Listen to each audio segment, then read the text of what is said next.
भूमि बीरभूम पर कह कर जाता हूं, बंगाल का अगला मुख्यमंत्री बंगाल में ही जन्मा हुआ, बंगाली में पढ़ा लिखा और बंगाली बोलने वाला बंगाल का व्यक्ति है।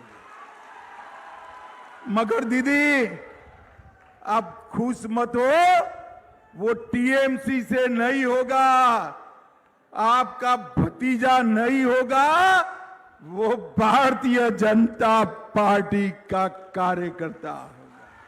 5 मई की शाम से ही बंगाल छोड़कर वापिस जाना शुरू कर देना भैया, आपका टाइम समाप्त है। मैं यहां पर जब पश्चिम वर्धमान में आया हूं, मुझे सुबह कुछ पत्रकारों ने फोन किया कि भैया वहां गुंडों का बहुत त्रास है, दीदी के गुंडे, भाईपो के गुंडे परेशान करते हैं ना भाई, करते हैं या नहीं करते हैं जरा। मगर 23 अप्रैल को मतदान है, मैं सारे गुंडों को माइक में कहकर जाता हूं, अपने घर के बाहर मत निकलना, वरना 5 मई के बाद अपनी खैर नहीं है, खैर नहीं।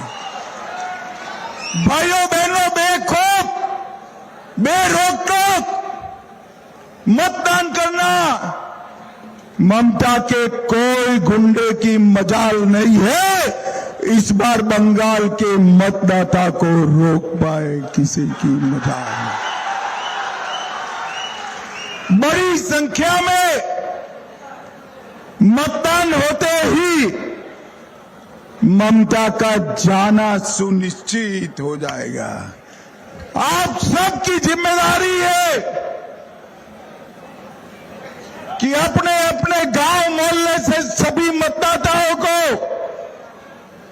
12 बजे के पहले मतदान मथक पर लेकर आना है, लेकर आना है। भाइयों बहनों, इस जिले की 9 की 9 सीटें भारतीय जनता पार्टी की झोली में डालनी है। सुनील टुड्डू जी और आज जिनको जिताने के लिए मैं यहां आया हूं, रानीगंज के प्रत्याशी पार्थ घोष जी, डॉक्टर विजन मुखर्जी जी, श्री जितेंद्र कुमार तिवारी जी, तिवारी आगे आओ जरा, जोर से ताली बजाओ जरा तिवारी के लिए। गत चुनाव में तिवारी का थोड़े वोट से रह गया है, इस बार तिवारी को जिताकर भेजो, हम उसको बड़ा आदमी बनाएंगे भाई, बड़ा आदमी बनाएंगे। भाई ये जरा थोड़े कम हो जाओ भाई, एक तो रहिए, बीच में से पुलिस निकल जाए, जरा थोड़े कम हो जाओ, बाहर निकल जाओ, जरा कम हो जाओ भाई, पूरी पुलिस जरा निकल जाए।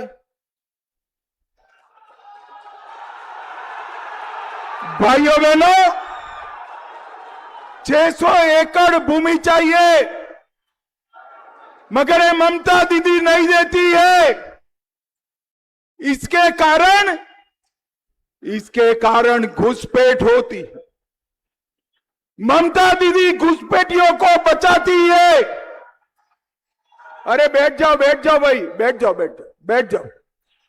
जाओ।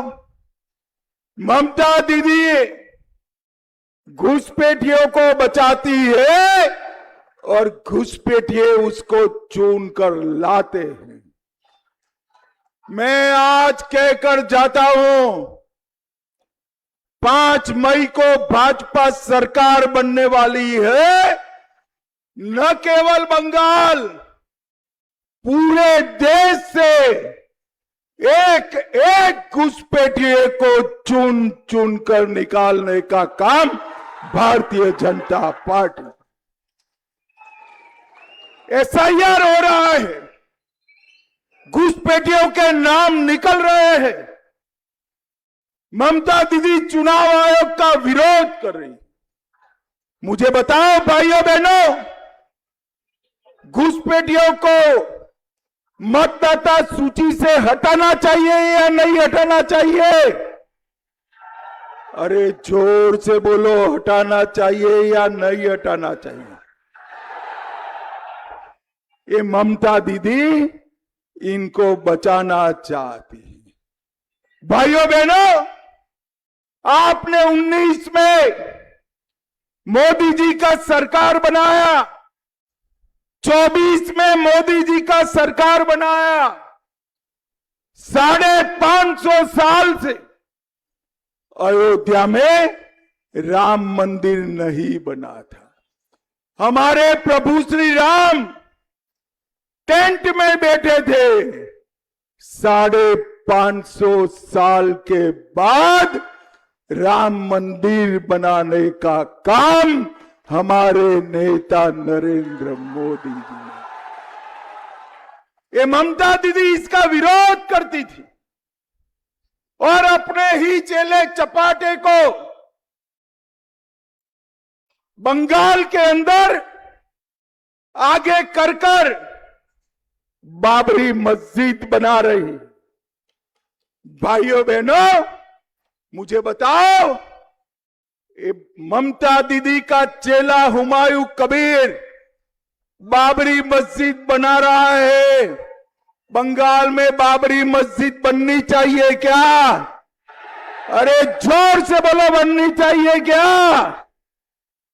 ममता दीदी, ये भारत है, यहां राम मंदिर बनाने से कोई रोक नहीं सकता। भाइयों बहनों, ये Congress party, TMC, Sapa, DMK, इनकी सरकार थी। आए दिन भाई, ओ रहने दो ना भाई, ओ बीएसएफ वालों, थोड़ा साइड पर निकल जाओ आप लोग, सब ठीक है। चलो भाई, ये सुनता नहीं है डंडे वाला, चलो आप बाहर निकलो भाई। भाइयों बहनों, आए दिन आतंकवादी हमले होते थे, आए दिन। और ये बस भैया हो गए, आप शांति से खड़े रहो, शांति से खड़े रहो। और ये लोग कोई जवाब नहीं देते थे। आपने नरेंद्र मोदी जी को प्रधानमंत्री बनाया। मोदी जी ने उरी में हमला हुआ, सर्जिकल स्ट्राइक की, पुलवामा में हमला हुआ, एयर स्ट्राइक की, और पहलगांव में हमला किया। हमने ऑपरेशन सिंदूर कर घर में घुसकर आतंकवादियों को जवाब। भाइयों बहनों, ये ममता दीदी और उसके सहयोगी कर सकते हैं क्या? मैं आज बंगाल की भूमि पर कहकर जाता हूं, अगर इन लोगों ने फिर से हिमाकत की तो गोली का जवाब गोले से दिया जाएगा, गोले से दिया। আমাদের ভিডিও ভালো লাগলে লাইক আর শেয়ার করুন, কমেন্ট সেকশনে গিয়ে জানান আপনাদের মতামত। আরও ভিডিও পেতে আমাদের চ্যানেল এখনই সাবস্ক্রাইব করুন এবং প্রতি মুহূর্তের খবরের আপডেট পেতে প্রেস করুন বেল আইকন।